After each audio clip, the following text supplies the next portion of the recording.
பேரூராட்சி தீர்மானத்தின் மீது நடவடிக்கை எடு.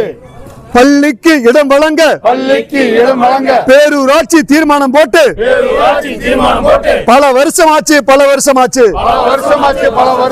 பள்ளிக்கு இடம் வழங்க பேரூராட்சி தீர்மானம் போட்டு பல வருஷமாச்சு.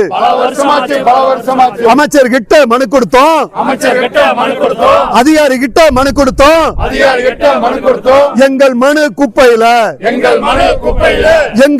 குப்பையில போராட்டம் இனி போராட்டம்.